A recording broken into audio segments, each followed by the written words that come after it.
Hi, I'm Rick Swan and welcome to RickSwanRacing YouTube channel.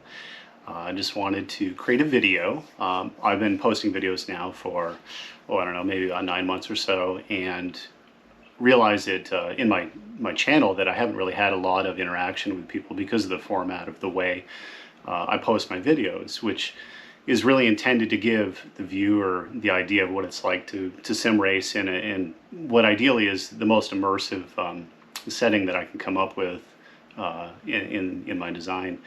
But I wanted to take a minute to kind of explain to people kind of who I am a little bit, why I post the videos the way that I do, and ultimately maybe with a follow-up video to talk a little bit about the sim itself, because it's a little bit different, I think, than other people's sims in the way they build it.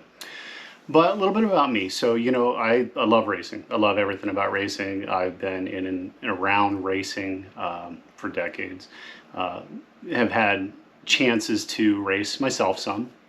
Got exposed to rally probably 20 some odd years ago. Being here in the Northeast, that's kind of a big thing. You know, rally is pretty popular up here because we have a lot of dirt roads and a lot of snow. So people tend to enjoy the back roads quite a bit, whether there's an event or not. And I don't necessarily condone that, but we have a lot of fun. But, you know, got exposed to rally and rally cross more specifically, probably 20, 25 years ago. And decided to start rallycrossing. You know, it was something that I could do with my daily driver in limited ways. You know, European rallycross and American rallycross through the SCCA are definitely two different beasts, but it's a good way to get out there, have some fun, and learn some car control. So I started doing that. Did pretty well at that for 6 or 7 years, had a couple of Subaru sponsorships with a dealership locally, which helped facilitate my ability to get out there and spread the love of the sport, have a good time, and be on the road. But, you know, life change that. You know, there's some job changes, some other things. It kind of took me out of the running for a while. After some time, decided to start over. So the second time around, decided that I wanted to build a dedicated rallycross car. So went out and bought myself a WRX, another WRX, started building it and got really knee deep into it. At that time, also created the RickSwanRacing Facebook page so that I could share my passion for the sport and so that people could share along with the building of the car, because that in and itself was a total adventure. So we created RickSwanRacing and Black Swan Design, which was doing the design work on the car as well as graphic cutting and some other things. So built the car, got it going. I got about 90% complete with the car. Dedicated car, completely gutted out, partially caged, you know, fuel cell, the whole 9 yards, ready to go rip it up. Life took some other twists, you know, due to health issues, employment issues, and then eventually, I think, in a way, the nail in the coffin was COVID. You know, COVID changed everything for all of us, really. So had to take a step back, realizing that the ability to field an actual race car was going to be challenging for me. You know, time, more so money, really. And I don't even have a garage, so most of the work I was doing was in a driveway in the rain or in the snow welding, which was fun. So kept working on the car, and my oldest son came home from college, I think it was his sophomore year, and his friends at college were doing iRacing, and I had been up to that point just occasionally racing on like Xbox and stuff like that, you know, and grew up with you know, the games on the PlayStation and stuff like that, but never really got too deep into it. Never really thought it was something that was accessible to me. But my son came back, showed me iRacing, and I was just blown away. It was so awesome, and I didn't really realize it was as accessible as it was. So went out, got a wheel, got started, ended up buying myself a PC dedicated for that. And what I found is that being able to race from home with people around the world and have that kind of exposure was so much fun. It allowed me to get in there, have a good time, race, learn some stuff, you know, get a little bit sweaty, and just do it, you know. And it certainly became obvious that maybe I wasn't going to be able to get that real car out there for logistical reasons and a whole bunch of other things. So I opted to sell the car. So I ended up selling the car and decided to pretty much jump in 100% on the iRacing. So I bought the computer, got a sim, got right going. The thing that I ran into early on, while I could be competitive and have a good time, was that when I would sit down at the sim, it it didn't really feel like I was in a car. I mean, the sim did a really great job of conveying everything, and I had a force feedback wheel, I had a Logitech, and it worked pretty good, you know, and I was able to go out and really mix it up. But what I found is that I really needed to be in a car, and I needed to feel like the car was around me. Having spent time racing, doing autocross, doing rallycross, I needed to feel that enclosure. So that was kind of the challenge, is, well, how do I do that? How do I kind of scratch that itch of feeling like I'm in a car? So I decided to build a sim that was ideally a little bit more immersive. So, you know, my first monitor was like a 43-inch TV, you know, and eventually over time have made these improvements, running triples, getting better graphics cards, you know, creating this immersive sim behind me, which I'll go over in a little bit. And to try to take it to that next level, I love to fabricate things. So I built this sim because I love to fabricate things, and I also want to be able to share the passion for the sport with other people, which is again why I'm doing this video, to kind of help people understand why I convey the videos the way that I do for now, but there's going to be some changes coming, hopefully.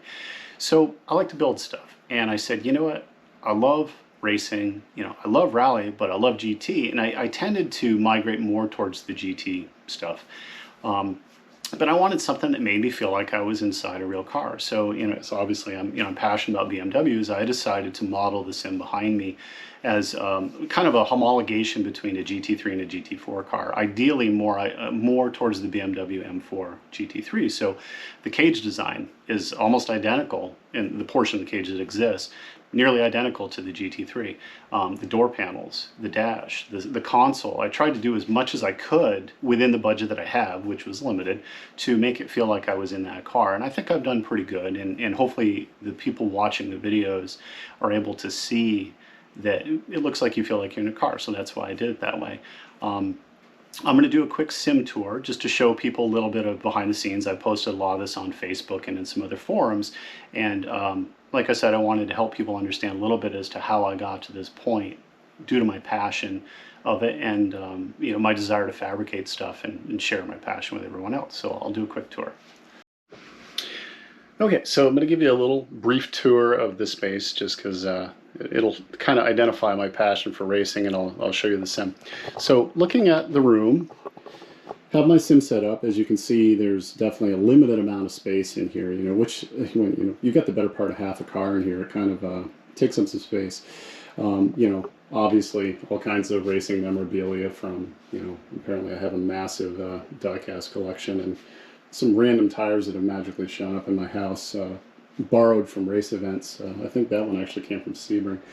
But a little bit of the space is shared, you know, between typical musical instruments, because that seems to be a lot of sim racers like to play guitar too.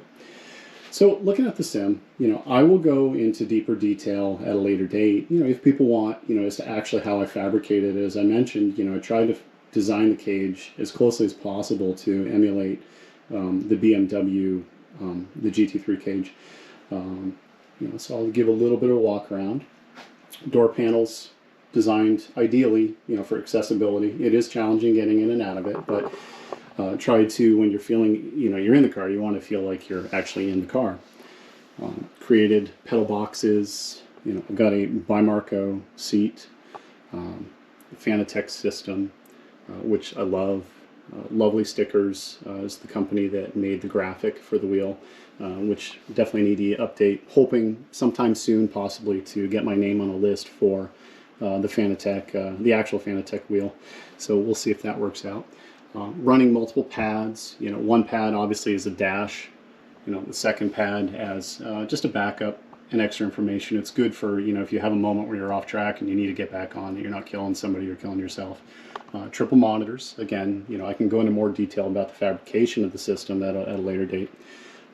Currently working on a center console idea to emulate the BMW M4 GT3 center console. And again, I can go into some detail on that.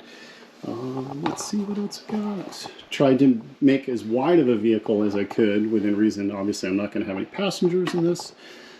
for obvious reasons. And no, I have not quite gotten to the point that I'm wearing a fire suit, because I'm not sure I'm ready to do that, and my wife might decide to have me committed if I do that. But this is a quick little tour. I run multiple GoPros. I run one on my forehead to get the POV view, and then I run one right here, a secondary one, which actually, interestingly enough, with the feedback with the wheel system, vibrates enough that it gives the illusion of a motion sim, which is kind of interesting. It's surprising, the Fanatec system, how much feedback comes from the wheel itself through the driver into the whole setup. You got padding on the roll bar because, safety. You never know when you're going to have the car flip over on you. One light in there just to give a little bit of ambient lighting, and then, as I mentioned, I've got the triples set up. So, hope you enjoyed the tour of the rig. As I said, I can go into, and I'm thinking about doing, if people are interested, I'm, thinking about doing a more in-depth build description of that, because it's taken some time to get to that point. I mean, I've been racing iRacing now for just over a year. Not the fastest, might not be the best, but that's not my goal. My goal is to use iRacing as a way to have some fun, to meet some people, and to kind of scratch that itch of the competition of racing a real car. It's definitely a lot more affordable, when you smash a few pixels into another car than it is to, take a Subaru and flip it upside down because you hit a rut wrong. That can get expensive and painful, but wanted to talk a little bit about the future of the channel. As I'm just really starting to grow it, I'm seeing that people are interested in what I'm doing, which makes me really excited to see that people are enjoying, hopefully, what I'm posting. I'm definitely looking for suggestions, that if people like the delivery, let me know. Please leave something in the comments. If you think there's things that I could do better or you'd like to see, absolutely, I'd love to hear it. I'm all open. This is still new for me. This is virgin territory. I'm having fun, and I hope that people are having fun watching my videos. But again, like I said, I'm trying to focus this design on immersion, so that somebody, when they watch my video, they feel like they're looking out the front of a real car. They see the cage, they see the motion, they feel it. That's why I don't tend to run a lot of the telemetry and other things. I do add the other views, the secondary cam view, and then the iRacing replay. As far as the future of the channel, I have some other ideas of things that I'd like to add in, because this is not just about sim racing. I'm hoping to wrap it into other forms of motorsports and stuff. I've had the privilege this last year of being able to go to the Rolex in Daytona, being able to go to Sebring, being able to go to Lime Rock. 2022 looks like it's going to be another good year. We're trying to make it to Watkins Glen. We're trying to make it to Sebring again, and definitely going to try to make it to Lime Rock. So what I'm hoping to be able to do is to be able to create some little compilation videos to merge sim racing with the real racing, because going to a real event is amazing too, and I'd like to be able to share those experiences with you. As well, as I mentioned, I did sell my race car, to help fund this project. I have other project cars. That's another reason that I'm doing what I'm doing. And RickSwanRacing was originally spawned or born out of trying to be able to share my experiences building the rally car.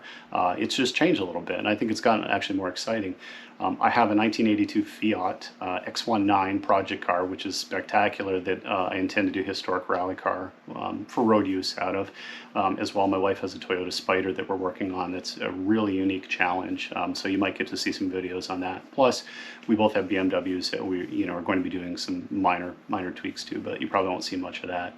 And occasionally, we are a mountain biking family. I mean, not only do me and both my boys sim race, in and amongst school and work, but we're a mountain biking family too. And actually, this channel initially, way back, came out of me sharing some GoPro videos of making poor choices going down the side of mountains. So it's quite possible you might see some mountain biking videos mixed in there for comic relief, I guess. But thank you for watching. And if this is the kind of stuff you like to see, definitely hit the like, hit subscribe. Let me know. I'd like to hear in the comments what you think about it, if it was enjoyable, and if you'd like to see more of it, and if you have any suggestions for what I put on the sim. But thanks for watching, and have a great day.